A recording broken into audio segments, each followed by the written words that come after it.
Good afternoon, everyone. I'm Dr. Madhumati on behalf of Hyderabad Runners, welcoming you all for this open house session, for which our premier audience is the Kouch to 5K participants, but it is open for all Hyderabad Runners.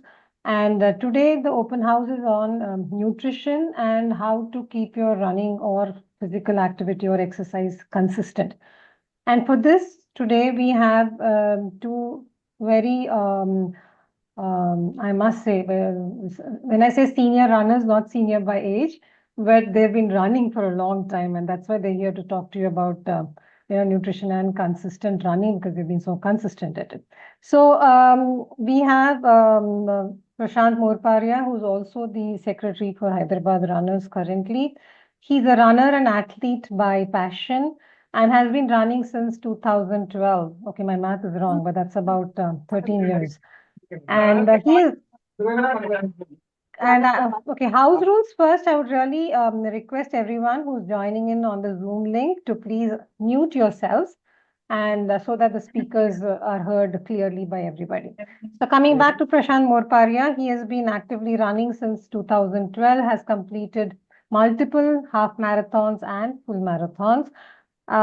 He has also been a triathlete and very actively part of the organizing team of the Hyderabad Triathlon from 2012 to 19. As professionally, he is a businessman. Now, Prashant, though he's been running actively since 2012, but growing up has actually dabbled into many forms of sports, including, of course, cricket, जो India का हर बच्चा करता है, I mean, खेलता है. There's no way that you can miss cricket. So cricket being one of his passions, but other things that he dabbled into were kayaking, rowing, trekking, cycling, and of course, he's been most passionate about swimming, which he's been, being quite consistent with. A few months of the year, the so-called winter of Hyderabad, I think he keeps away from the waters, but otherwise he's usually swimming. And all of these sports that I spoke about, which he's been dabbling into since, since as he was growing up, was more because of his passion towards fitness and the passion for the sport itself. Didn't really ever get into competitive mode, but presently has been running quite consistently since 2012, and so he will speak to you about consistency. Our other speaker today is Dr. Lahari Surapaneni.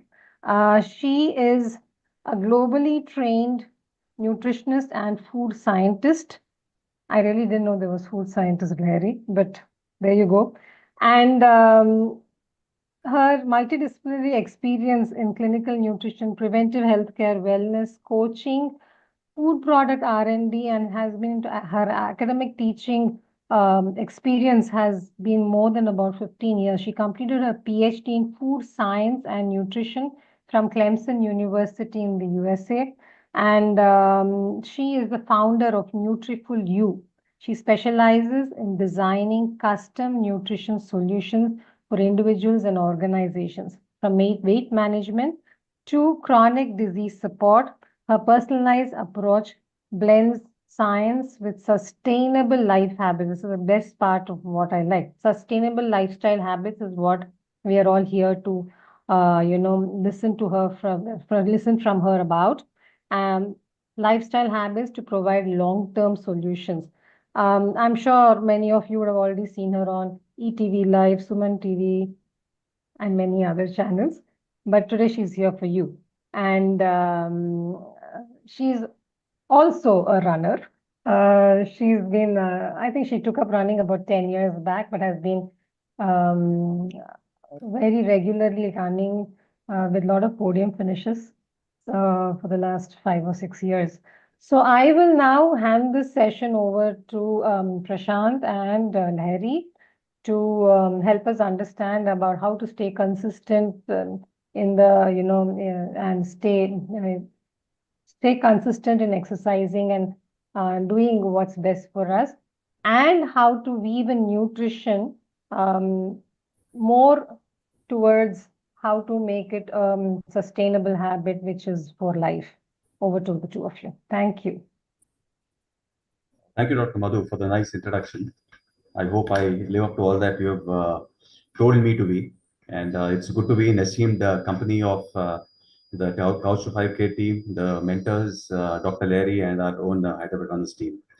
So first of all, congratulations to all of you who have registered for the Couch to 5K program. It's really a fantastic step that you've taken, the first step towards fitness in recent times, of course. I'm sure all of you come from different backgrounds. All of you come from different sporting regiments, maybe, and maybe all of you have some history of sport, maybe back in your childhood or later, even in your middle ages, or I don't know what's the age profile here. But it's good that you've taken that step to get the Couch to 5K program. But just out of interest and maybe out of curiosity, what makes you register for the program? Why is it that you put up your commitment for physical fitness or for the Couch to 5K program? Maybe you could just put it in your chat box for me to see. I know that there are various things that people sign up for a Couch to 5K program or for a fitness program.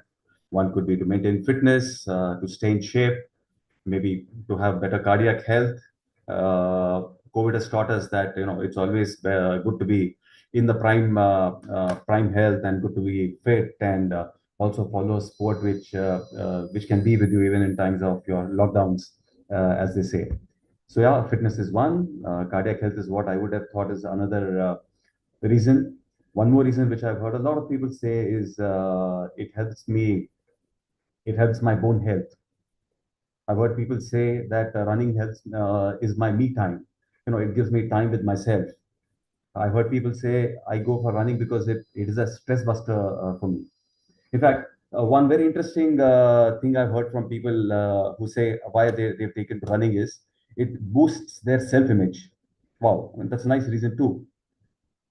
People say it's an escape. People say it's an achievement. Well, I've got only two responses. Only two people have written fitness. Okay, getting out of the house, that is good. To be honest, waking up in the morning and breathing fresh air, wow, that's good. I would rather breathe the fresh coffee also as I get ready to run. Okay, so I guess all of us have our own reasons, but whatever the reason, it's good that we've come out and registered for the Couch to 5K program. And believe me, you couldn't be in better hands. Program is being supervised by Dr. Madhu, who is herself a ultra marathoner, helped by Ajit, whose commitment to fitness, regularity is and perfection is impeccable. Also, Dr. Venkatamurthy, who is there, Dr. Venkatamurli, who is there, who's going to be monitoring the program and probably visiting your sites very often to ensure that all of you are doing it just right. So whatever be the reason, it's good that you joined the program. Just a small disclaimer, in case any of you are on the wrong side of 40 or the wrong side of 50, and you have any existing health issues, consult a doctor before you get onto the program so you ensure that everything is all right. So getting back to the Couch to 5K program and what do we need for this? What is essential for the program or what is essential for the fitness regimen? Well, so one is discipline. I was asked to speak on, say, the discipline that you would want to get into your fitness, the discipline you would want to get into your regimen, and the power of regularity. So I don't know how many of you read, but if you have read the recent book Atomic Habits by James Clear, he says all big things come from small habits, and every habit is the seed of a tiny decision. It's that tiny decision which you make day in and day out, and doing that decision again and again and again is what makes it a habit. So your Couch to 5K program is such that you have to make that decision of getting up in the morning, dressing up, and showing up at the ground, and then our team and our mentors will take over. Of course, you must have seen a part of the program, or you must have seen the whole program regimen. But what is more important is to make that first step of getting up, dressing up, and showing up. No matter how you feel, no matter whether you're feeling lazy, maybe it's raining and you don't want to get up, or you got up and you smelled the coffee at home and you wanted to have the coffee. Keep all that aside. Ensure you get up 6 o'clock. You have to reach the ground. Be sure you're there at 6 o'clock and get and onto the program. You follow that regimen. You get up, dress up, and show up. We'll ensure that you do your Couch to 5K very properly. Now, signing up for the program is one thing. That's like getting half the job done. But what about the other half? How do we ensure that we do the other half? How do we ensure that our regularity is maintained? How do we ensure that our discipline is maintained? Well, let's face it. All of us are the product of, all of us live with our families or with our partners. And it's not a single decision what you do. It's always the collective decision of your house. Many times your spouse has a say in it, your girlfriend or boyfriend has a say in it, or your children have a say in it, or your parents have a say in it. So it's very required that first of all, get some support from home, get some support from family, someone who believes or who is invested in your running journey, someone who's invested in your fitness journey, someone who's there to say, hello, how come it's 6 o'clock and you're still at home? Please ensure you get out, get going. So that's the first step you could do to ensure that your Couch to 5K journey starts off on a bang. That's your regularity in terms of getting up and showing up. Also ensure you're prepared in terms of your gear that you need, your shoes, your running gear, your water, everything else that you will need while you go to run. And let's face it, let's get real. All of us don't come from the same background. All of us don't come from the same phase of life. Some of us who have registered could be middle-aged. Some of us could be a little old. Some of us could be young. Some of us could be housewives. Some of us would be working professionals with a desk job who are sitting the whole day. So everyone comes from a different background. So it's not one thing which works for everybody. Everybody has to make their own solution. Everybody has to understand their own body, what they are capable of, what they are not, and join up for the program. Ensure that when you come for the program, when you're coming in the morning, ensure you've had a good night's rest, you had enough sleep. Don't do a night out with the party and then till 3 o'clock in the morning and then get up at 6 o'clock and come for the program. No, that's going to be a recipe for injury. So ensure whatever walk of life you come from, you have enough rest at night, enough recovery. You don't have too many stressful days, or even if you've had, you have enough rest to beat up all the stress, and then come for the program, come for the training part. So ensure that your rest and recovery is also a part of that regularity, and be prepared with your gear when you come. Next in line is be positive. Don't come out with thoughts like, oh shit, it's going to hurt. Oh, it's going to be painful. Oh shit, I have to run 1 kilometer or run 2 kilometers. Or come with the mindset, let me enjoy it. Let me take it as it comes. Fitness is a fantastic journey. As you start off, you probably make friends in your Couch of 5K program. You make running buddies. Some of the best runs that I've had is with my running buddies. So some of the best runs which I have is with one of my running buddies. And the running buddy is very, very important. It's like if you don't get up, you don't show up there, there has to be someone who's going to ask you, boss, kidhar hai? Kahan hai? Kyun nahi aaya? Why didn't you come yesterday? Or why aren't you here this morning? What have you been doing? So it's important that someone there who's looking out for you, who's going to ask you, boss, please come, please show up. And you need to do the same for your buddy. That's how you're going to be motivating each other. That's how you're going to be inspirations for each other to be there, turn up for the program. In fact, those small niggles that you may have or small issues that you may have, it's always good to have a running buddy where you can talk with each other, to sort it out, or maybe have some healthy competition with each other while you run. It keeps that interest in running, or the interest in the program, quite live, quite sustainable, and maybe more than one buddy, maybe a couple of buddies, so you have some variety while you run. Someone's going to be running at your speed, someone who's going to be walking at your speed, or someone who's going to be matching wavelengths with you. It's going to be fun if you have someone of that sort with you. So to maintain your discipline, to maintain your regularity, ensure one, you have some support from someone at home. Be prepared with your gear. Be practical to understand what your body needs, or how you need the rest and recovery. And you're not competing with anyone. You're just competing with yourself. Ensure that you don't look at someone now. He's running too fast. Let me also run too fast. Or someone's too slow. Oh, I'm damn great. I'm running this fast. No, just take it easy. Go as per what your body does. In fact, this reminds me of one story of Sachin Tendulkar, when he had probably crossed Sunil Gavaskar's 3400s in test matches.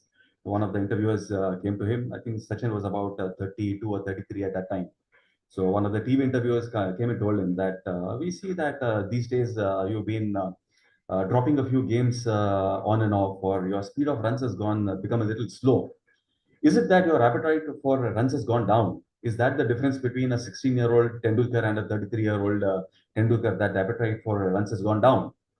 And Sachin Tendulkar replied a very fantastic reply, which still stays with me, and I talk about this to so many people that I know.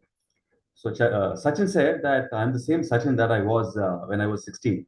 My appetite of runs is still the same, but now I listen more to my body. I understand that at 16, what I was, at 32, what I am, there is a difference in my physical fitness. There is a difference in my abilities to take the rigorous training regimen or the rigorous games. So that's why I drop a few games to ensure that whatever games I'm playing, I'm fresh, I'm properly trained, I'm strong for those games. That's why I drop a few games. But my appetite for runs remains the same. So that's about understanding your body and not trying to compete with anyone, just competing with yourself. This is what we need to do. We need to be listening to our body. We need to be understanding our backgrounds, where we come from, and what is it that our backgrounds allow us to and not allow us to do, and work accordingly. So yeah, these are a few things that you can keep with you. And other than that, maybe if some of you are in the habit of writing down, maintaining a record, maintaining a diary, do that. In case you've done some workout which you felt good about, write it down. When you did your first 1K or 2K or 3K, or when you did your first 5K, what is the time you did it in, how you felt, do you have any niggles? Write that down. That's going to help you, look back and see how you come there. What do you need? What do you need to do to ensure that your running is going to be injury free? Now, having said that, you're following a discipline, you're regular, you are not competing with each other, and you're ready to face the program. You're there for the program. What do you do about the food? Well, for that, the diet part, I think we'll leave it to Dr. Lahari to handle it. But before I give it to Dr. Lahari, just a couple of things I would also like to tell you, that registering for the program, doing the program is one thing.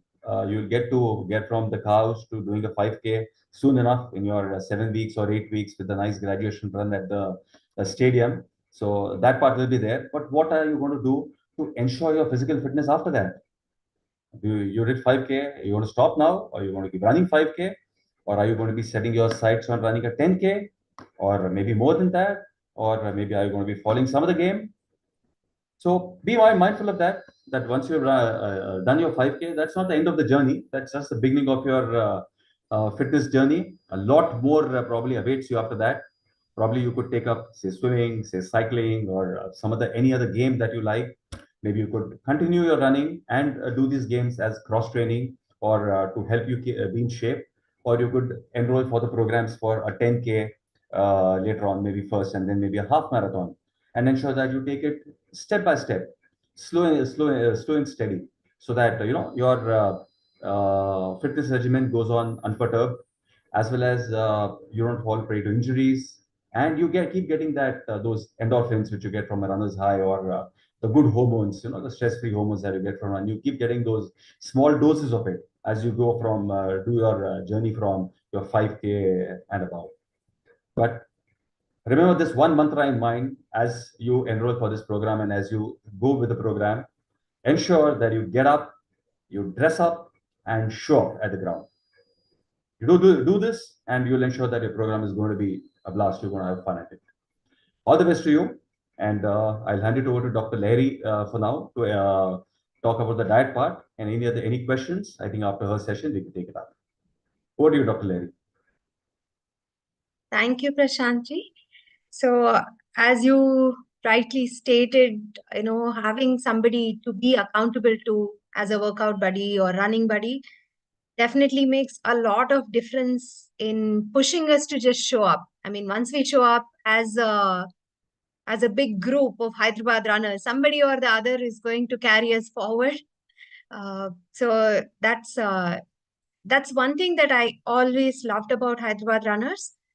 I've never been part of Kouch to 5K program, and I do regret about that. It's just that I guess I was past 5K by the time I moved to Hyderabad. But I did attend several of sessions offered by Kouch to 5K program, and I feel it is extremely beneficial to anybody who is a beginner or who has no idea as to where to start the running part and then get all the guidance needed. It's amazing when you think about it. You don't know anything about running and you have all these questions at a point where you have a lot of information, or we should say information overload. You don't know where to choose from. Hyderabad Runners has been an excellent platform where authentic information about running along with all the support needed is being provided. So I really love our Kouch to 5K program. And as Prashant, also referred to, we have programs further after Kouch to 5K is done. Once you graduate, you always have an opportunity to decide where to from then onwards. You can always make this part of your lifestyle. For some people, when somebody said it's only for fitness, it's only for health, then you can decide where you want to create your own fitness level of physical activity and be there. Some people always move on to other physical activities as well, or get on to 10Ks, 21s, marathons, ultra marathons, and beyond. So it's up to you to choose. And one of the very important aspects of being able to run injury-free consistently is also nutrition. However, today, again, with information overload and information being available everywhere, I don't want to focus on the nutrients that you should be taking or the carbs, proteins, fats. You get a lot of this everywhere. So today I want to remind us what most of us already know and also draw your attention to some of the challenges but that we may or may not acknowledge or perceive, and probably offer few small, very sort of easy solutions to overcome certain challenges of those, and a little bit of, tips on what to include, what to avoid kind of thing, and leave the place for all of you to ask more questions. We want to have this more as an open house where everybody is free to ask questions rather than, one-sided lecture sort of thing. Okay. So I just have a very small presentation that is going to remind us or draw your attention to some of the issues that we might attend to. So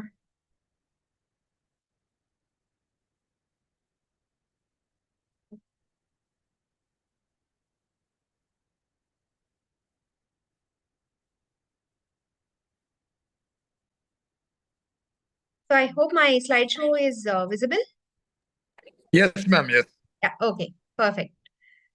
So I don't want to talk about nutrition per se, but I want to call this healthy eating demystified, because we come across so many eat that to be healthy or avoid this entirely to be healthy. It's like everybody is trying to tell you to dump things in different kind of baskets, good, bad, clean, unclean, all kinds of things. So let's have a look at it. Okay. So what are we going to go over today? Why should we pay attention to what we eat? I mean, for fitness, we're already getting into this Kouch to 5K program or starting to adopt a healthy lifestyle. So why should we even think of eating healthy? What are the nutrients and what do they do? Benefits of a healthy diet, impact of an unhealthy diet. See, we need to understand both. Otherwise, we are going to miss out on the information that is necessary for us to make certain choices when it comes to food. Challenges in healthy eating. I mean, just because we know what is healthy eating and how to do it, doesn't mean we will not face any of the challenges. All of us have our own set of challenges and we'll go over those. And tips for healthy eating. So how to overcome those challenges. A little bit about food groups that are definitely, that should definitely be part of our diets for us to stay healthy, and also for us to have improved performance over a period of time. Obviously, even if it is Kouch to 5K program, eventually we all want to get better at whatever we do repetitively, right? So even in that journey, how do we use nutrition as a tool to support us in that journey? And we also learn a little bit about portion control. Okay? Now getting to why should we pay attention to what we eat? Food choices are going to affect health. So as runners or people who get into fitness, right? A lot of times I hear people telling me when I ask, why did you start running? I have come across people who told me so that I can eat whatever I want. Like, running is going to help me burn so many calories. So I'm free to eat all kinds of foods to my liking. So that's why I have, taken up running. But the food choices you make, one is the quantities, but then again, the kind of food you choose also will affect health. No matter how good of a runner you are, you cannot outrun a bad diet. In fact, having a good diet is only going to make you a better runner. It's not only going to help us in our running journey, but also in maintaining overall health. And we will also see the impact food has on our health. Opportunity costs, we should think of the choices we make also, because when we are making a certain healthy or unhealthy choice of food, what is it we are making in place of? As in, for example, let's say today we choose to eat a pizza for lunch. The opportunity cost here is that if the pizza doesn't have enough of foods that provide the nutrients I need. Let's say I did not have enough of vegetables on that pizza. So I'm going to miss out on the opportunity cost of having enough vegetables in my diet that is going to provide the necessary nutrients. I'm only talking about one meal here. But if you think of opportunity cost of each of these food choices you make for every meal, the cumulative is to make or break us or make or break our health. So we should think about food also because of the opportunity cost associated with it. Smart eating choices.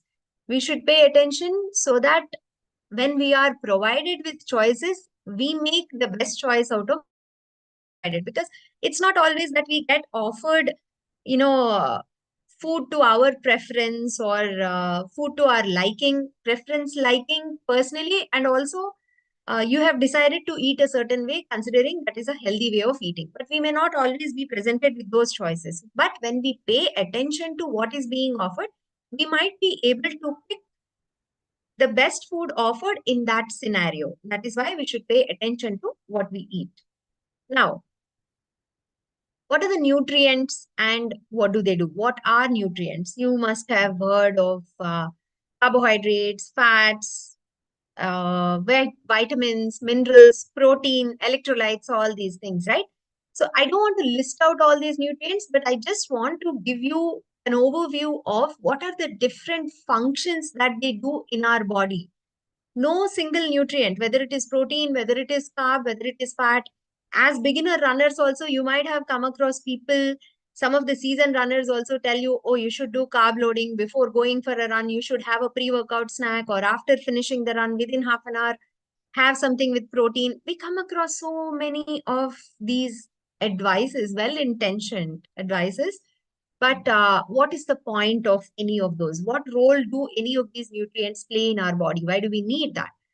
Our human body is a culmination of different systems. Only when all these systems work together will we have a healthy body.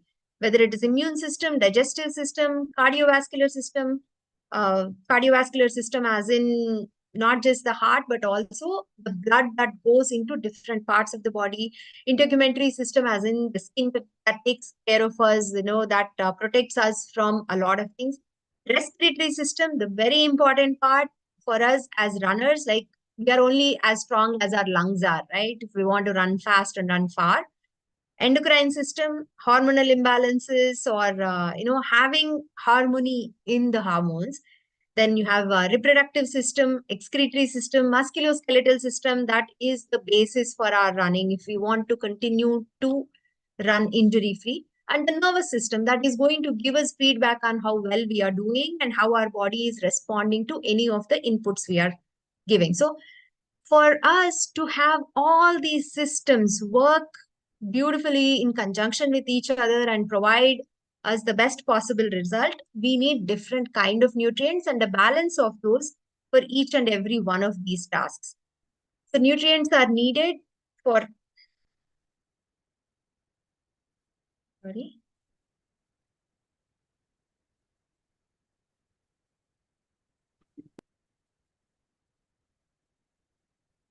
Just a second, please.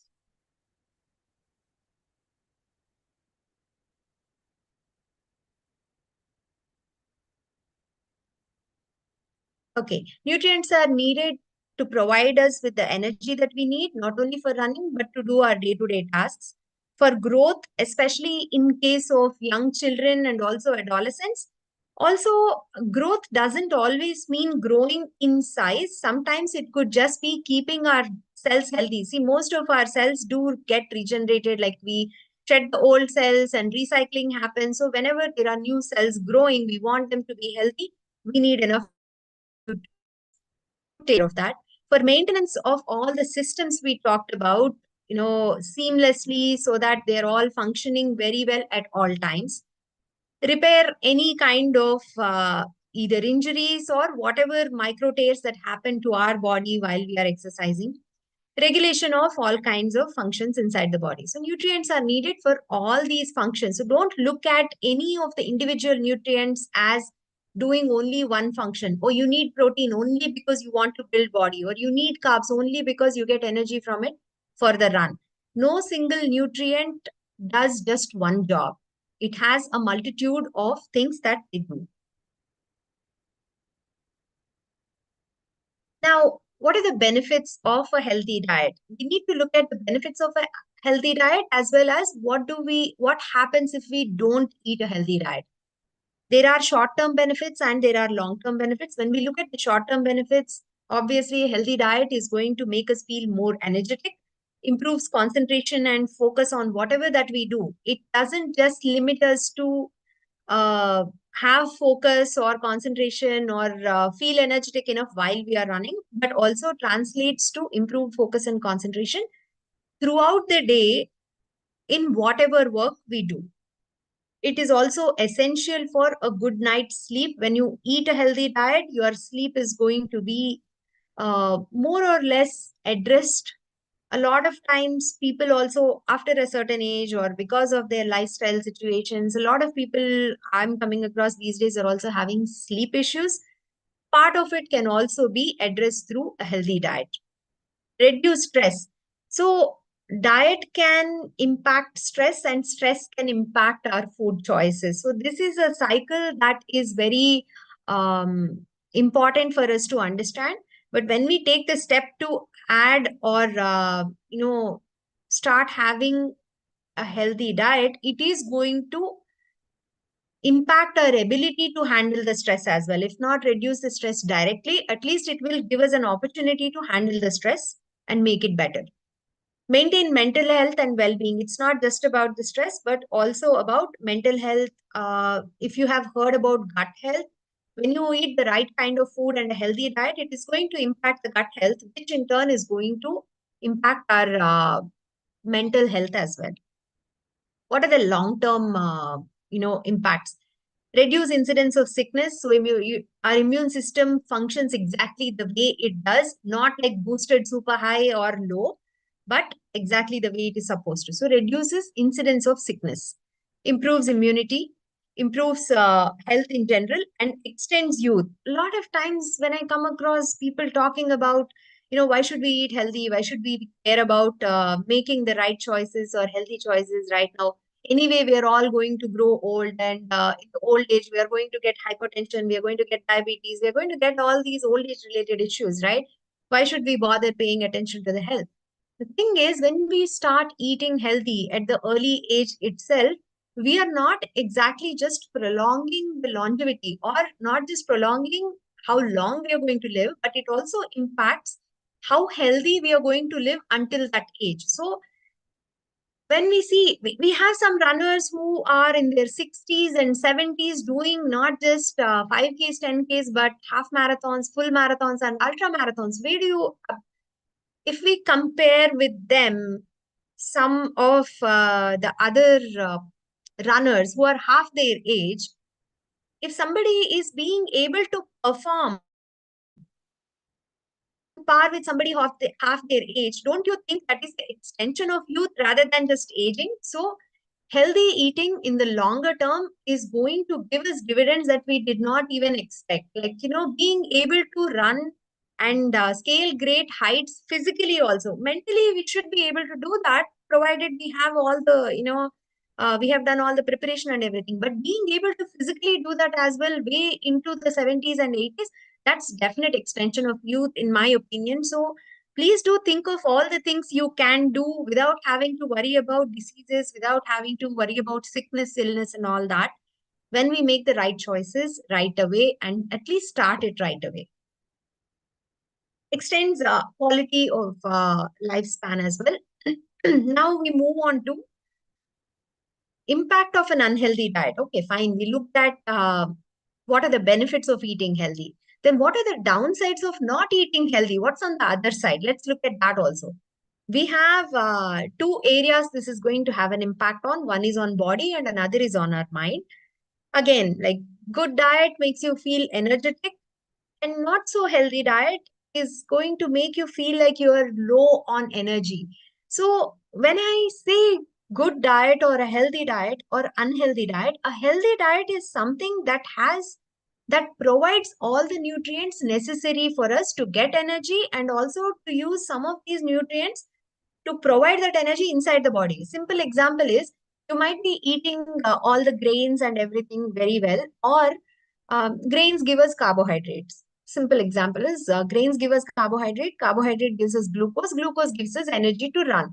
But if you are eating only grains in a certain form, very well polished white rice or white bread, and that is your staple diet, you're not taking enough of colorful foods that gives us the supporting vitamins and minerals, your body will not be able to metabolize all this glucose or utilize it for the purpose it is designed. So despite eating large quantities of food, your energy is still going to be low because you are still going to be deficient in certain very important vitamins and minerals. So when your diet is not healthy, or when you are on an unhealthy diet, that is what you are going to see, despite eating in large quantities. Because people often confuse, when they have low energy, they're like, I have to eat every couple of hours because, I get tired otherwise. My energy levels are low.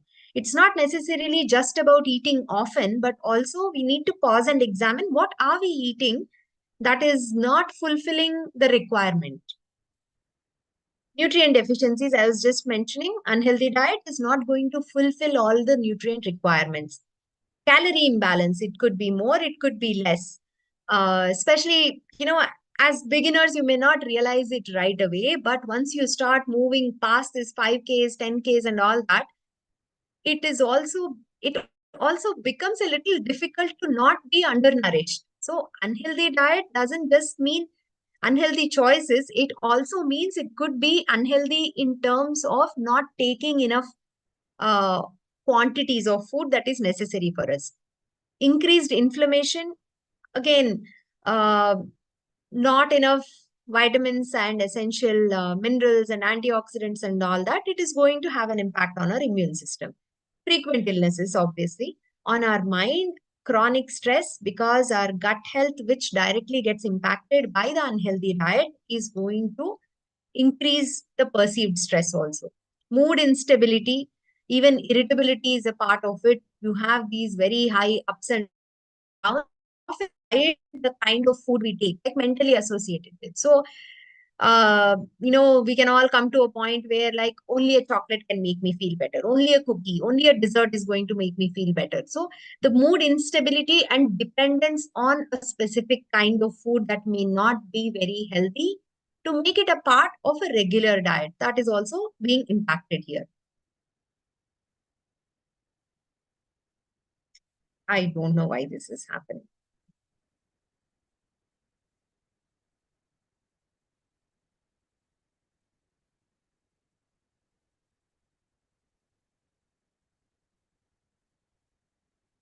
Increased risk of depression. There is more and more research showing that diet does play a role in depression.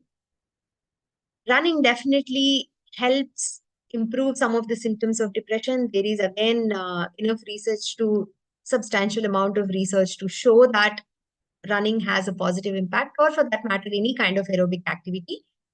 And having a good diet is actually going to only strengthen the association.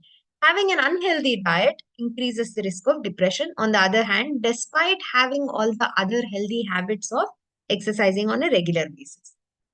increased sluggishness, lethargy, and increased irritability as well. So irritability is often associated with hunger, but it transcends to when you are not hungry, but you did not make very healthy choices. So what are the challenges to healthy eating? Okay, now we understand we need to eat healthy. What are the challenges in healthy eating? We have schedules. First thing, whether you are an employee or whether you are a homemaker, whether you have a business, whatever kind of lifestyle we have, our lifestyle actually depends on the time that is available to us and available to us with respect to everybody else that is part of our lifestyle. So busy schedules are going to make it a little bit harder for us to always eat healthy. Highly stressful environment, it depends on where do you work. Again, most of the time these days, the more number of people I see, most of them are surviving in a highly stressful environment, whether it is at home, whether it is in office, business, or even travel, any of these, not just in terms of stress from work, but also stress of getting to work and getting back from work. Even, traffic is causing these issues. Low motivation, healthy eating is sort of boring. We have to repetitively do the same thing. In fact, the same goes for running also. When you want to be consistent, consistency is nothing but doing the same thing repetitively day in, day out. But the fun part is when we do the same thing day in, day out repetitively, the consistency, it makes a habit. Once you have a habit, the habit is what is going to give us result. So a lot of times when we are trying to build any new habits, whether it is just about to start running or wanting to eat healthier, low motivation is going to be an issue. That is a real challenge. Long-standing habits. Again, if we have lived a certain way all our life till now, there is going to be a certain amount of inertia that is going to make it very difficult for us to move in a different direction or start something new. So this is a challenge. I think these are challenges is the first step for us to figure out how we can overcome these or what we can do to overcome these challenges. Another one, a big one, is misinformation and misconceptions. What is considered healthy eating? Like there are, I don't know, 10,000 influencers telling you day in, day out on different digital media platforms or print media platforms. This is healthy eating. This is not healthy eating. And then sometimes two people are telling one food, somebody is telling you that rice is bad for you, another person is telling you wheat is bad for you. So which one do you take? So there is information overload as well as misconceptions associated with it. Also, the same person can say something today and then something else tomorrow.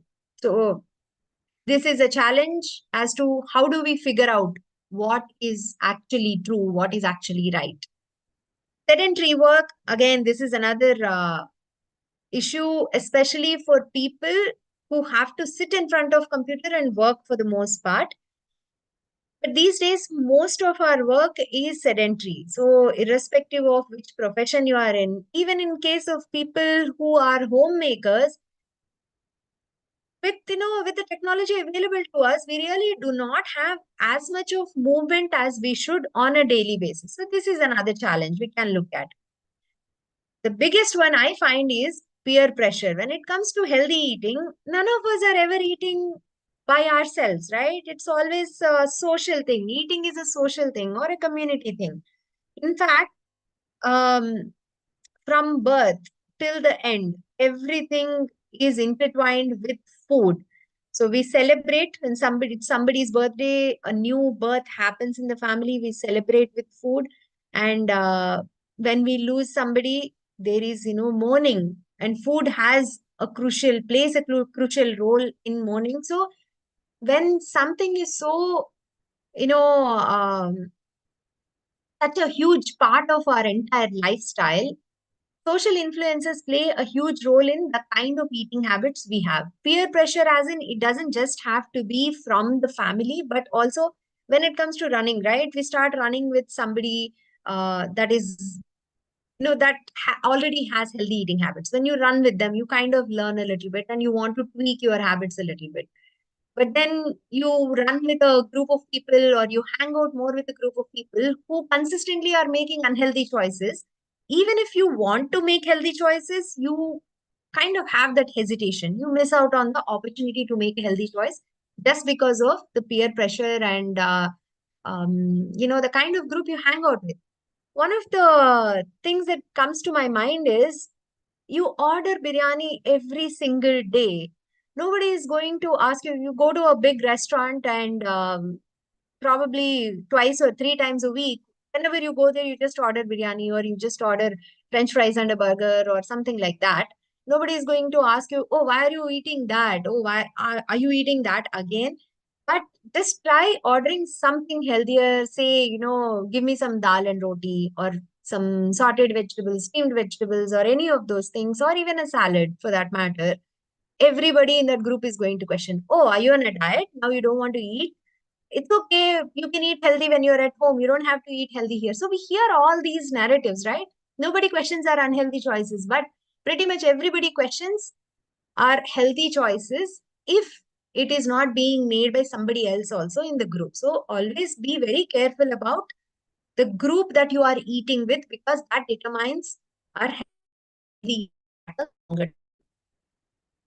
For that matter, we can also be an influencer or somebody who can bring about this change. Draw attention of the group of people that you like. Obviously, we hang out with people we like, right? So we draw attention to this particular issue. You know what? When we are hanging out 4 days a week, why are we always making unhealthy choices? Why don't we just at least start off with making a healthy choice once or twice a week? And we can go on from there. So that is going to collectively improve all of our health. So there is nothing wrong in trying. Now, how do we overcome these challenges? Keep it simple. So this is something I emphasize on. Unless we keep it simple, we cannot make it sustainable. Don't have too many rules, too many rigid, this is it. Something as simple as, I'm never going to touch sugar in my life again. Not really. Don't have those hard and fast rules. Or, I will never eat white bread again. I will never touch rice for dinner again. Don't have these hard and fast rules. Instead, have some guidelines as to how you want to do things. I will be more cautious about, I will be more mindful about how much I am eating, what am I eating. So have very simple rules, maybe 4 or 5 things. Decide how you want to approach food, and that's how you keep it. Don't have very rigid rules. Practice mindful eating. This is very important and probably the most difficult thing. See, whatever I mention here, these are simple, but I'm not calling them easy. Simple doesn't mean easy. It just means that it takes repetitive effort for us to make these as habits. Once they become habits, these simple habits, then they will become easy. So let's work on these simple things until they become habits for us. Practicing mindful eating, not only mindful eating, mindful anything that we do. Really, when we are running, right? I find, especially running, an opportunity to be mindful. When we are running, we are assessing our body, how our body is feeling, how our breath is working, where our step is landing, how we are moving our hands, how our legs are moving. Do they have, do we have any pains? Do we have any kind of resistance? All kinds of things. The same way, when we are eating or when we are doing something, have your focus there. Just think about it for a minute. When we are eating, practice mindful eating, as in focus on, okay, what is on my plate? What do I have today? And am I enjoying eating this? Am I grateful for this? Having gratitude also helps in practicing mindful doing anything really. Keep track of hydration.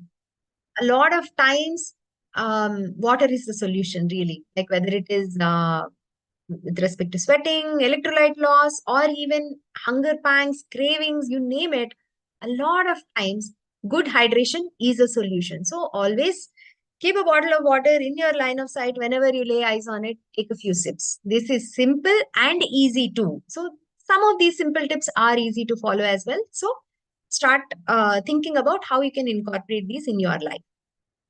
tone down on smoking and alcohol, I might as well say just quit. But again, it's a personal choice. I'm here to provide the information that is necessary for you to make a choice. When it comes to smoking, the best part of running, I have seen a lot of runners actually toning this down or giving up because it impacts running. So it's a beautiful thing.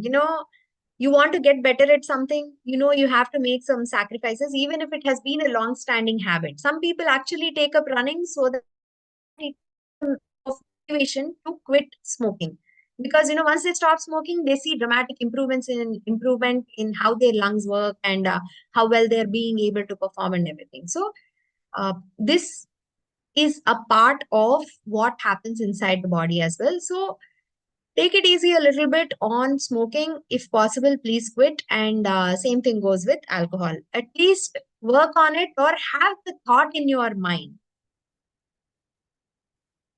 Oof.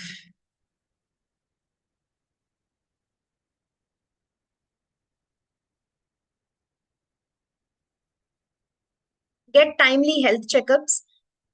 This is also again very important. I emphasize on this because most of the times the basic health checkups have been a lot affordable these days, and widely available also. Periodic health checkups is enough. For some people, periodic could be once in a couple of years. For some people, periodic could be once in 6 months. Depends on where we are really.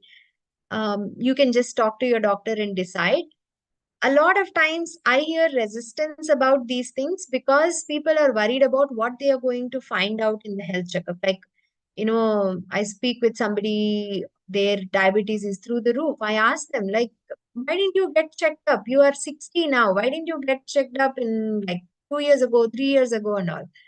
Their concern is, what if I find out that I have something? Then I have to change my lifestyle. Like, I'd not be able to eat all the sweets I eat now. I'd not be able to, I have to give up on rice. So, with this fear, that person has postponed getting it checked so much that it actually, by the time they realized, a lot of damage has been done. So, anything we catch in its early stages is going to be a lot easier to handle. Sometimes when you have just a scratch, it can be addressed with a band-aid. But if you wait and wait and wait and infect it and get it go all the way till amputation, that could happen too. So please don't postpone it with the fear of what you might find out. If we find out something, it's good. If we don't find out, even better. So we know we are in good shape, and it also gives us the assurance that whatever we have been doing has been good, and any small changes that are needed in our lifestyle also can be made immediately. This is like a feedback that your body is giving. So adopt stress management techniques, because stress management is also an important part of staying healthy.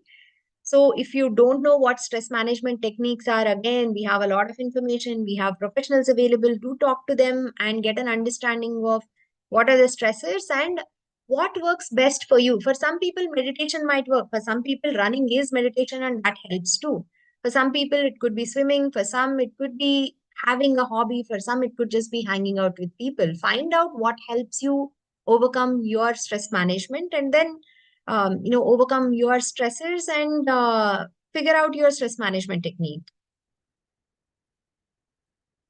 Now, tips for healthy lifestyle, very simple. Get your sources of information right. Again, I can't emphasize on this enough. With so many people dishing out free advice, please make sure it's authentic and double check. One thing I want to tell people is, I'll always ask questions. Don't hesitate to ask questions. It is important because you don't have to take anybody's advice or message without questioning it. A lot of times, especially the general advice that is given, because you might have a lot of context and it may not be applicable to your specific scenario. So, get the sources of information right. Don't just randomly Google or follow something somebody said on YouTube that may or may not be applicable to you. Or don't follow something that your sister is following, your brother or your father or somebody else that you know, your friend or even your running buddy said so. Something is working out for them, great. It is working out for them. listen to it, see if it is applicable to you or not, or how you can make it applicable to you and take it. But be careful about where you are getting the information from. Oh man, I'm not supposed to take a break, I guess.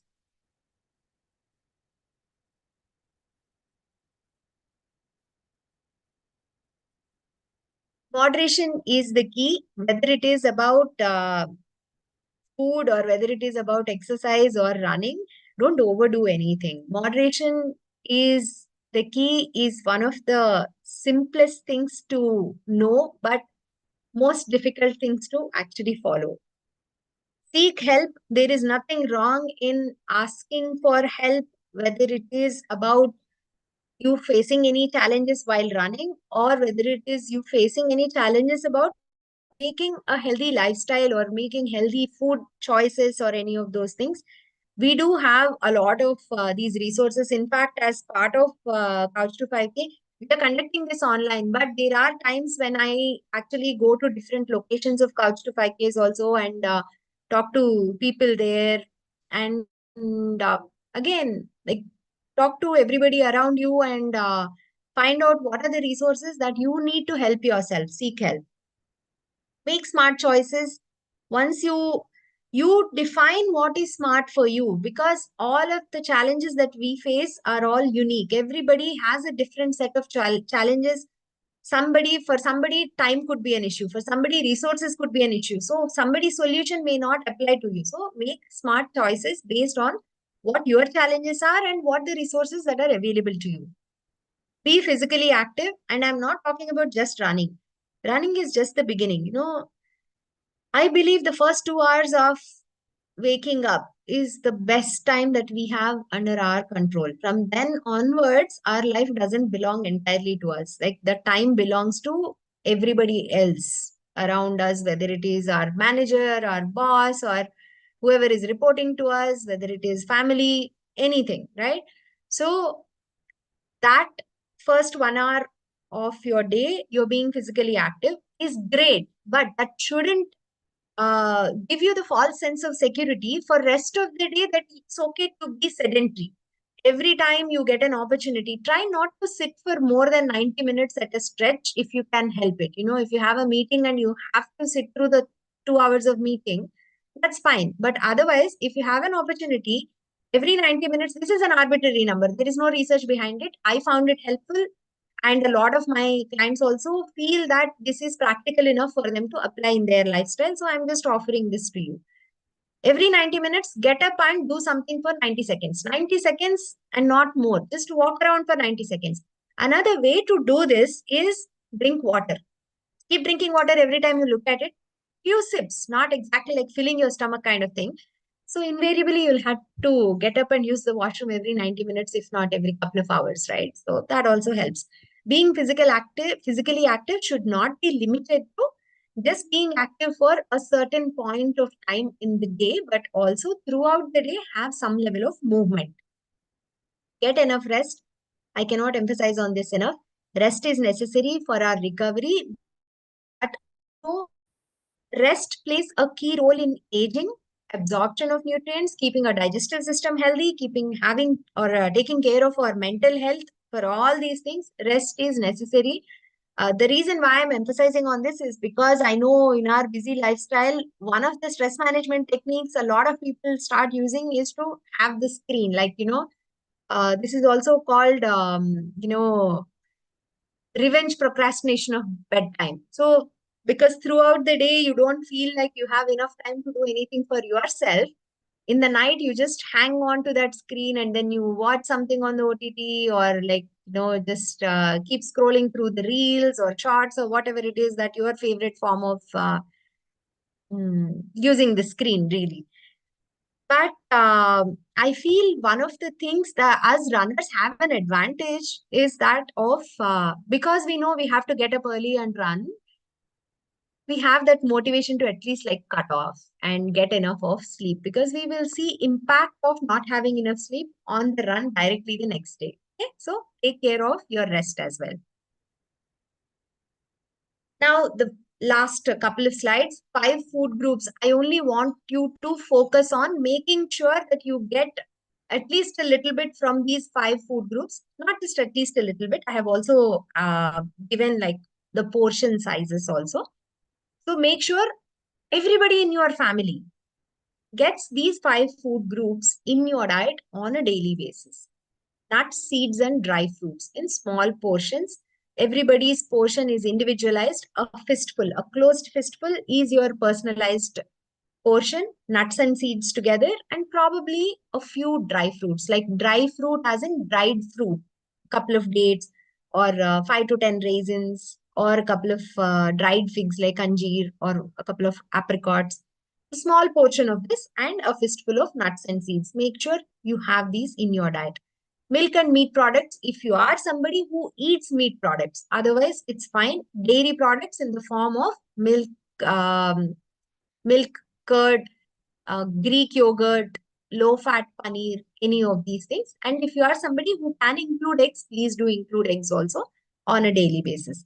Cereals and cereal products. So it can be your rice, wheat, foods made out of rice, wheat, and also millets, different kinds of millets, quinoa, oats, all these things fall under cereal category. So please do try to include good amount of these in your diet. These are the ones that are going to support your runs.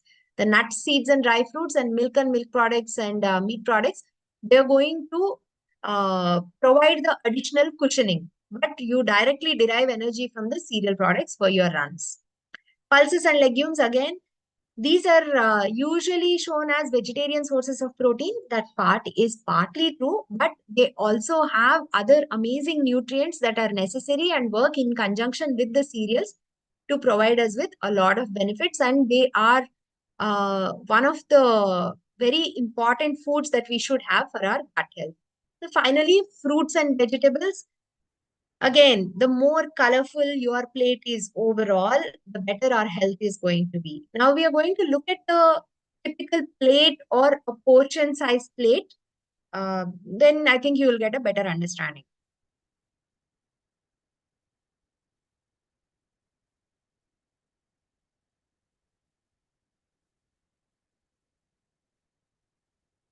The plate here represents food for an entire day for somebody who needs the and this is for an average adult male. But if you can see the proportions, right? The proportions are not going to change. When the calories change because of your age, because of your gender, because of your activity levels, any of those things, when the calories change, somebody might need 2,500 calories, somebody might need only 1,500 calories. Only thing that changes is size of the plate. The proportions of everything here remains the same. You see fruits here, vegetables here, pulses, eggs and flesh foods or meats, nuts and seeds, fats and oils, and then your cereal grains and everything that is made of your cereal grains. So just remember this plate, and also you have this information available on National Institute of Nutrition, NIN website. So you can get it there also. That's all I have for you. And I'd be very happy to take questions, both myself and Prashant. So thank you everybody for your attention. Thank you Hyd Runners for giving me this opportunity to share whatever I know. I love Kouch to 5K program, and I love meeting all these new runners who is all very, who are all very enthusiastic to move beyond 5K and not just stop there. Okay, I'm going to stop sharing my screen. Thank you, Lahari. That was a very insightful presentation. I'm sure all those who are present here and those who are watching on the YouTube live screening also would have definitely benefited. In my chat box, I have only one question, and I will let Prashant answer it first, and maybe from the nutrition aspect, I'm sure even Lahari will have some points to add. So the question is how to handle knee pain, especially for starters. This is the starters group. So especially for starters, and if you are also overweight, say by 10, 12 kgs. So Prashant, you can go first, and then I think Lahari will add Sure. in. So, if you are 10 to 15 kgs overweight, how will you handle your knee pain? first of all, if you got knee pain while you're walking, I think the first thing that you need to do is consult your doctor so that you understand it's not serious or if there's something to be done about it. But if it's not there while you're walking, it's there while you're running, ensure that you do some brisk walking and you are warmed up properly before you run, and only then you should be running. If your knee pain persists when you walk, again get back to the doctor. Or if it persists after you warm up properly and run, then even then you'll need to consult a doctor. Now, for the long term, if I were to tell you, it's always good to undertake some strength training exercises, which will help you strengthen the muscles around your knee. I'm sure Dr. Madhu will know better, but yeah. So which will help you strengthen the muscles around your knee, and which will take away take away the load. It will distribute the load across your entire foot. And yes, if you're 10 to 15 kgs overweight, follow what Dr. Lahari said. Eat right so that you can reduce that weight and reduce the load on your legs. Meanwhile, while we are on that, since the question is about being overweight and Dr. Lahari just had such an interesting presentation, I also wanted to ask her. So, Dr. Lahari, there are some foods which I just love, like chocolates. I just can't stay away from it. And then you have this interesting presentation of diet and this and that and all that. How do I do that? I can't just give up chocolates. At the same time, you ask me to eat healthy. How do I balance that? Oh, chocolate can be part of a very healthy diet too. Dark chocolate. Dark Not chocolate just, only. yeah, dark chocolate, yes, but also, moderation. Really, when we plan for everything, right? There is a place for pretty much everything. Yeah. There are few things. One is moderation, like determining the quantity. Second is frequency. How frequently are you going to have it? And, breaking it from eating chocolate being a habit to eating chocolate is a luxury. So you treat it as such and you get to that point. That's about it. So if it has been a habit, breaking a habit is also as difficult. So slowly, gradually work on it. But there is no such thing that says that you should never eat chocolate. I mean, like you eat chocolate, you eat ice creams, you eat cakes, everything. Come on. So So basically, they're all part of healthy diet. I basically need to reduce my portion sizes. If Yes. my And portion how size are frequently you three take it. pieces, I get down to one piece only. Then Yes, I don't have that that's sense what of is true. deprivation. Yes. Oh, Absolutely. And one more thing I say when it comes to not just chocolate, but also any kind of desserts, right? Some of my clients, they really want, like they have these strong cravings initially, like once they, by the time they are with me in the beginning. So they have this strong craving. One of the things that they said, which is very helpful for them, is I say delay, don't deny. Like you just delay it until tomorrow. If you really feel the urge to order something right now, Mhm. instead of placing an order on Swiggy or Zomato for a cupcake or an ice cream or something, you tell yourself, I'm going to wait until tomorrow or until this evening, whenever it is, delay. Try to delay it. And if you cannot, it's okay to give in. But Oh, you that's at a nice least have thought. to make an attempt. train the mind. That's what Yeah, you say. see, we are very good at procrastinating, doing all the good things, right? Procrastinate these also. So just delay it. It's okay. Sure. Okay, there's a question for you, Lahari. Yeah, When going for long runs, what kind of hydration uh, and quantity, what quantity. would Right. you suggest? Yeah. So hydration is very important in general also. Our hydration status at the beginning of the run is also very important. So make sure you've been well hydrated the day before also, or generally maintain good hydration. But any run over 30 minutes, especially when there is heat outside and when it's very humid, or by nature of your body itself, you are somebody who sweats a lot, carry at least 200 to 250 ml of water bottle with you and keep taking sips every 5 to 10 minutes. Probably 10 minutes is more practical rather than trying to open and drink every 5 minutes. Every 10 minutes, just take a few sips. I am talking about hydration for beginners. But if you are somebody who is going to run longer than 10 kilometers every Sunday, like most of us do, right? It's a Sunday long run is a different story altogether. But your longest run is going to be 5 to 7 kilometers. You can make do with just plain water. If not, if you are somebody who are seeing like salt streaks and then, salt streaks on your clothes after you are done with your run, which tells you that you are losing a lot of electrolytes also, then there are a lot of electrolytes available in the market. But one thing that I suggest for the beginners is you get these small 4 rupee, 5 rupee electrol powder, like the ORS ones, but just the powder. You just mix it in 200 ml of water and that's about it. So I suggest having 200 ml of that every 30 minutes of the run. As in, carry that and then keep sipping that for the next 30 minutes, every 5 minutes or every 10 minutes. As that is good enough for beginners, actually. Okay, another question for you, Larry. So this person, Ritish, wants more information on supplements for a 25, 30-year-old. Supplements like creatine, omega-3 capsules, protein powder.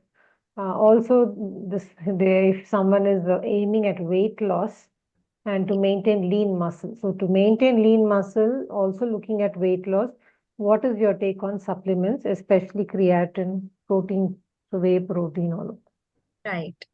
Okay, great question.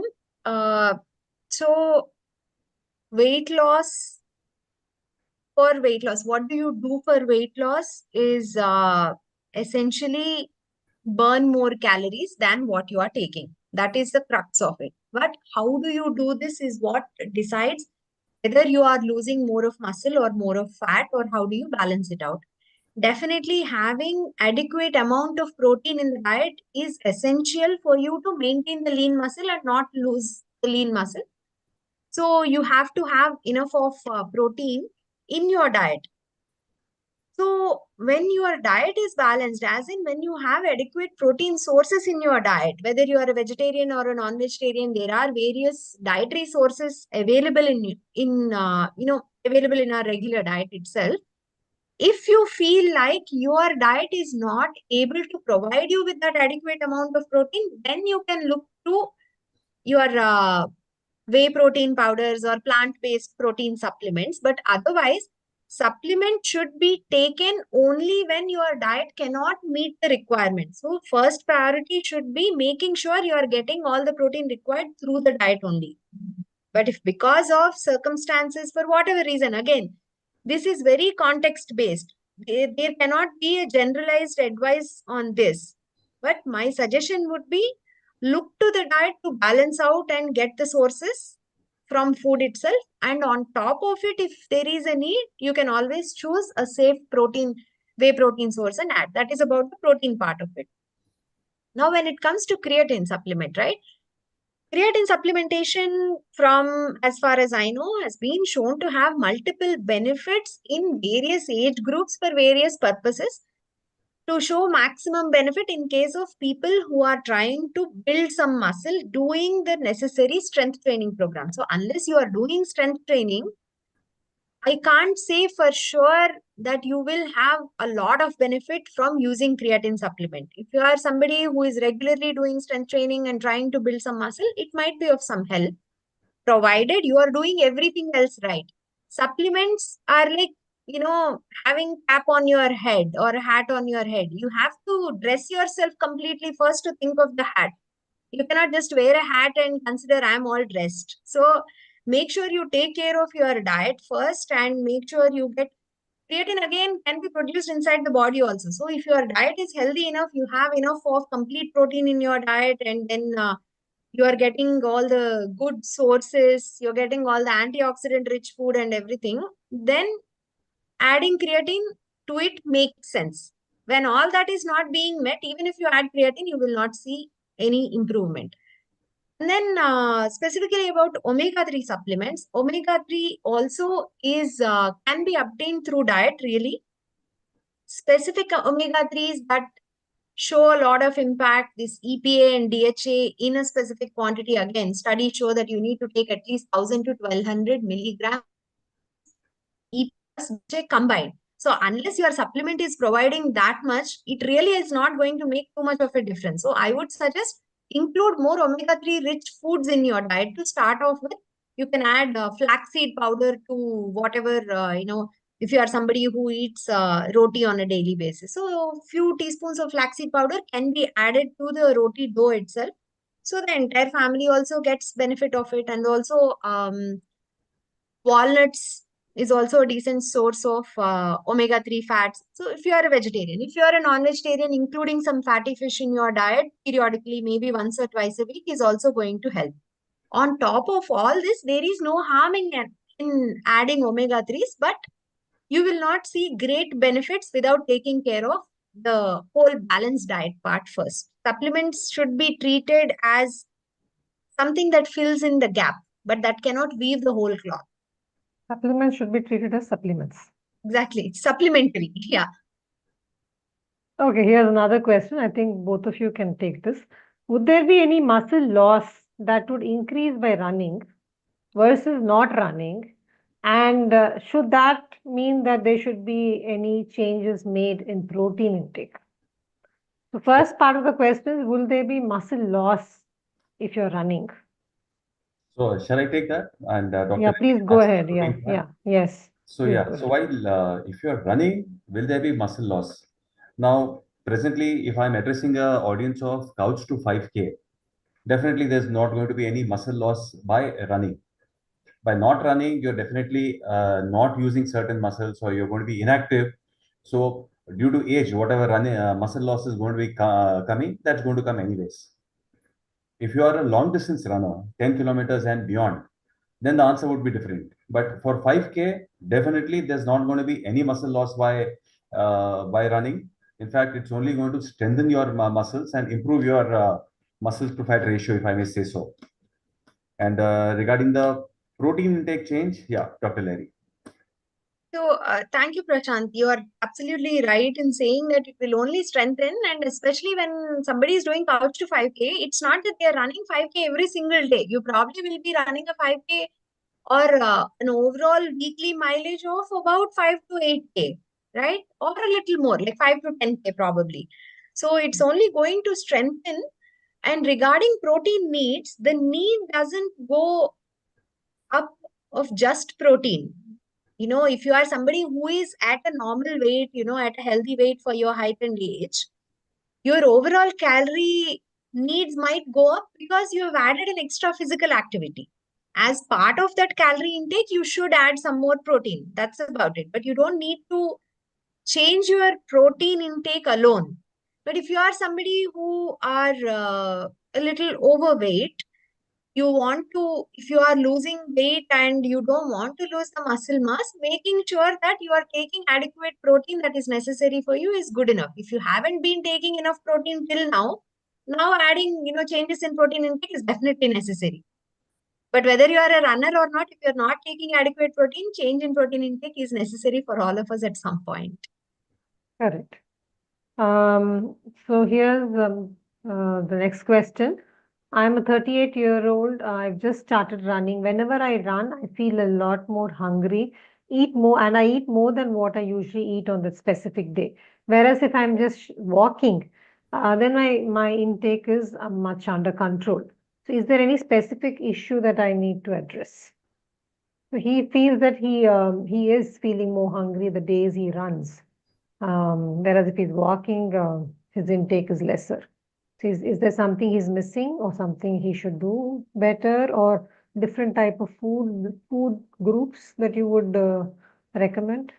Definitely. A lot of times, if hydration is not good, also you feel this lethargy and tiredness, and thirst can also be perceived as hunger, because see, hydration needs are not just met by water alone. Most most of our hydration needs are met by water, but some of our hydration needs are also met by food. So sometimes our body just sends signals like, give me something. It doesn't understand whether you want water, food. So it could just be when we are running. My understanding is when we are running, we tend to sweat a lot more than when we are doing brisk walking.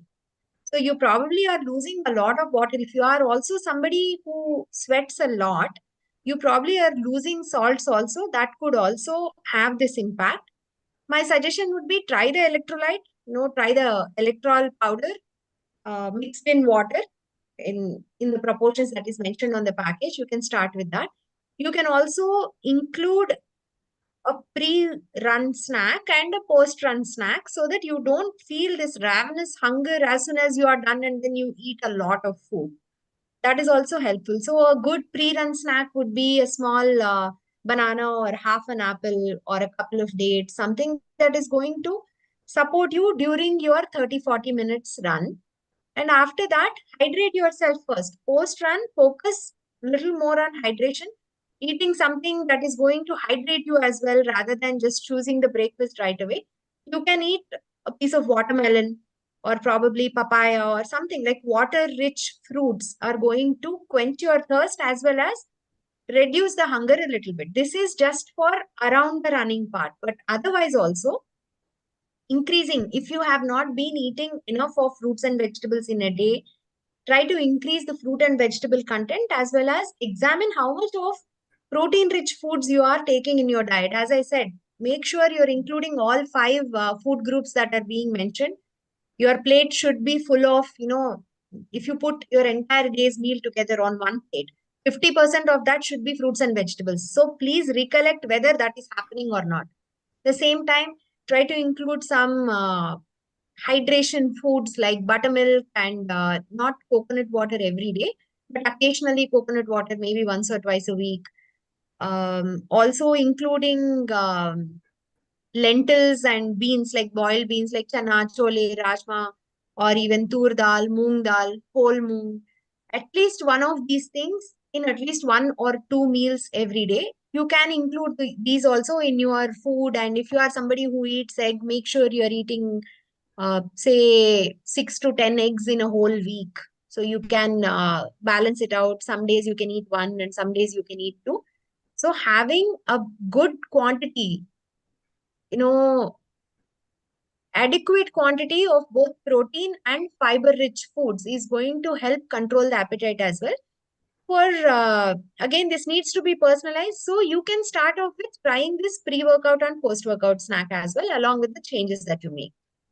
So, Dr. Larry, I have a small Yes. hack that I do. Yeah. If I'm not doing very heavy exercise, if I'm doing some mild form of exercise, but I'm feeling more hungry after my workout, like what this gentleman says, that he feels a lot of hunger after he runs than when he walks.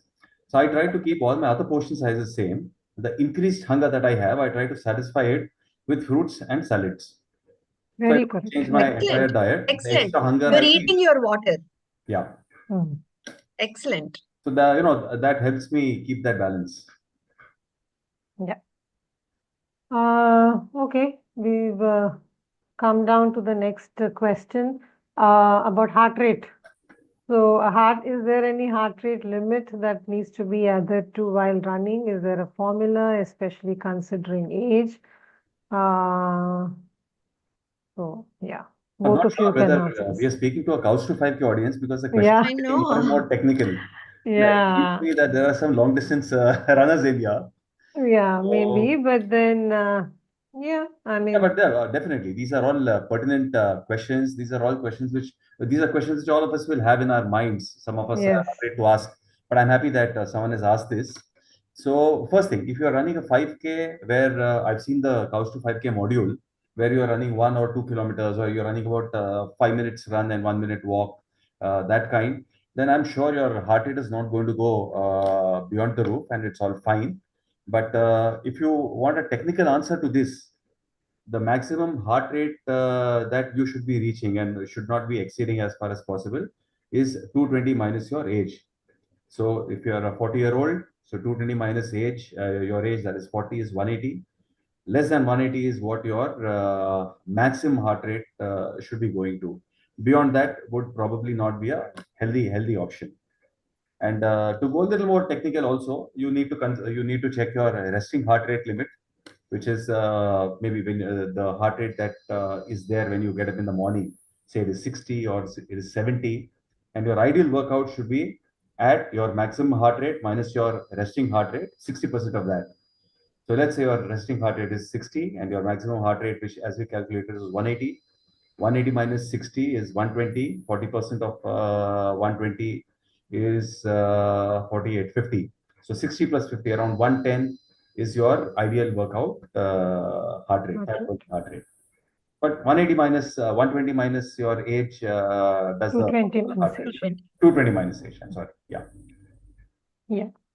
Also, I mean, as much as we may want to get technical with heart rate and all that, I think one thing that we all can follow without being very technical is if you're able to run and hold on to a conversation, and there we get back to what Prashant was trying to say, run with a buddy. So if you're able to hold on even short sentences of conversation with your partner with whom you're running, basically it means you are in the safe zone. So that would be something that you can follow too. The next question is how many days in a week can I go for a run? On an average, I run 4 to 5 kilometers per run. Can I take this question? Sure, Madhu, please. Please. Okay. So please understand running is a repetitive movement. So just sometime back when we were answering the question on knee pain, the whole thing is about having holistic training or doing other things also other than running. So if you're already so even if you're running only 5 kilometers per run, you should not be running for at least for more than 4 or 5 days a week, and try and include other things on other days of the week. Maybe do yoga, go for cycling, go walking. If you have access to a swimming pool, please go and swim.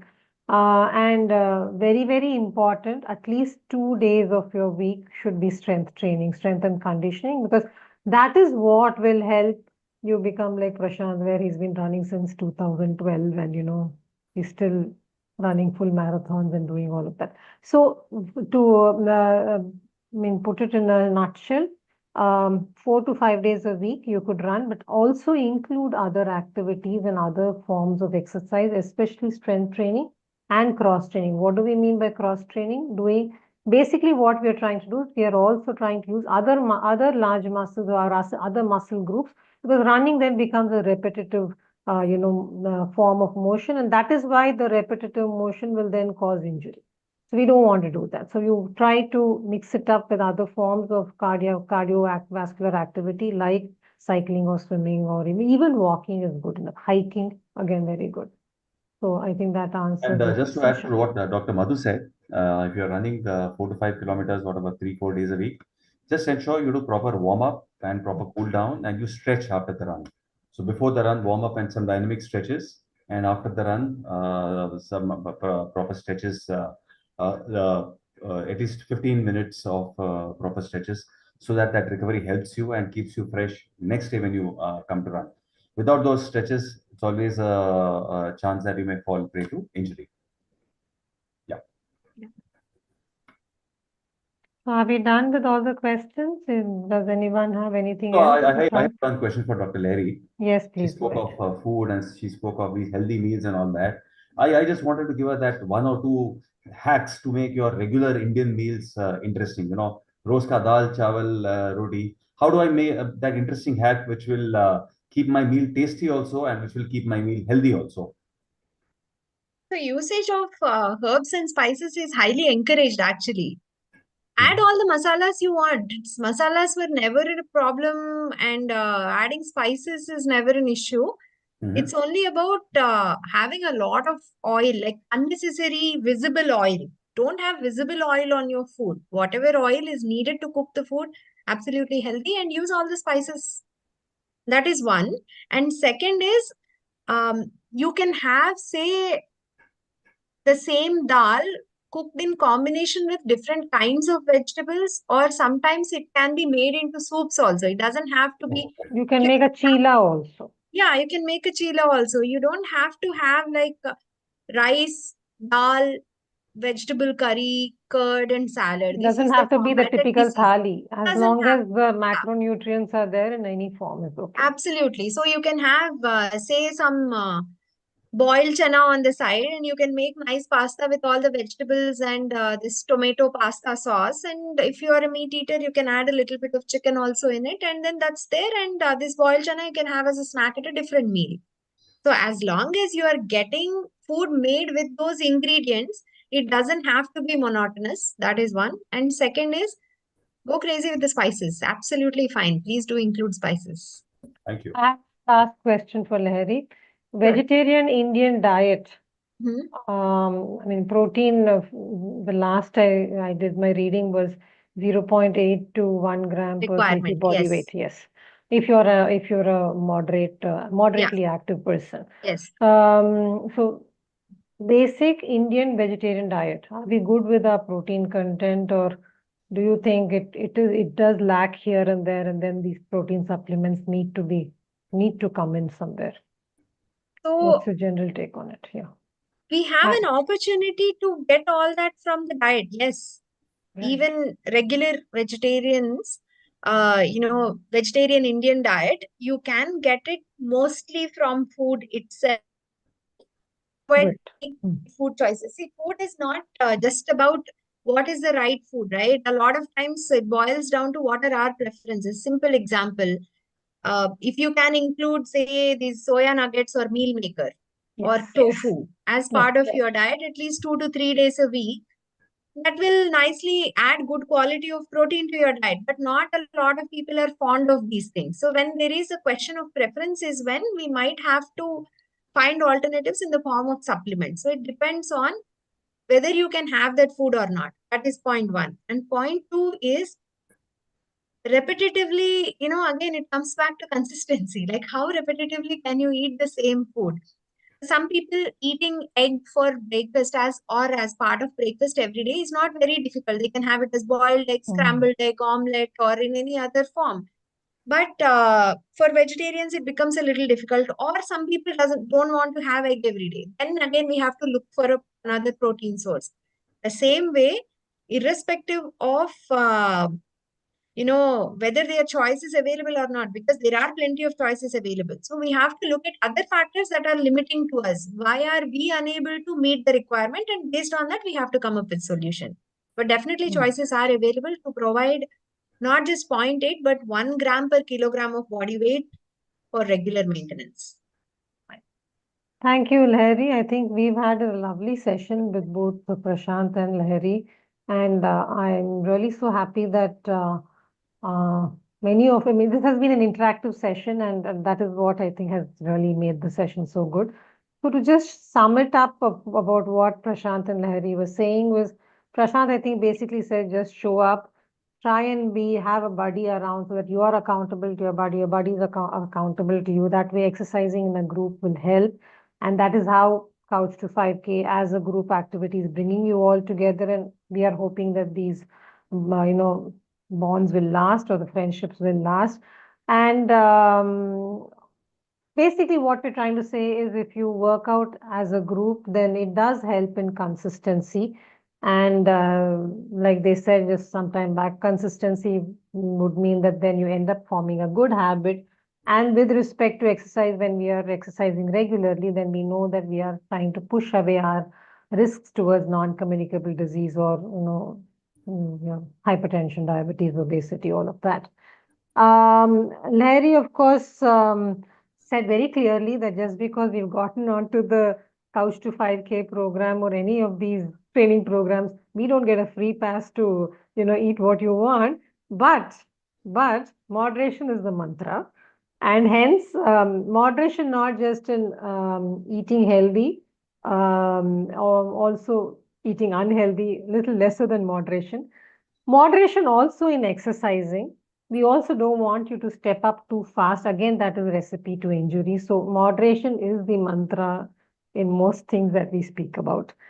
And eating right and, to practice mindful eating. I think that was one of the best things I like. So mindful eating is something which will then give us, like what she was just now saying, that even in an Indian vegetarian diet, which we think do not have enough.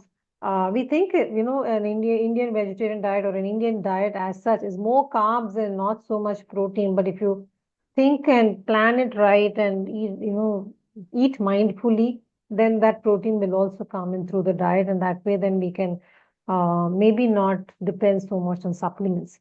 So it's been a great session. Thank you, first of all, to all of those who tuned in and who were, logged in on a Sunday afternoon to listen to about how to exercise right and how to eat right. So thank you all for joining us. Thank you so much to Prashant and to Lahari for sharing all your experiences and all the knowledge that has come with that experience. So thank you all of you again, and good evening, and have a great Sunday evening. Thank Bye. you. Thank you so much. Bye.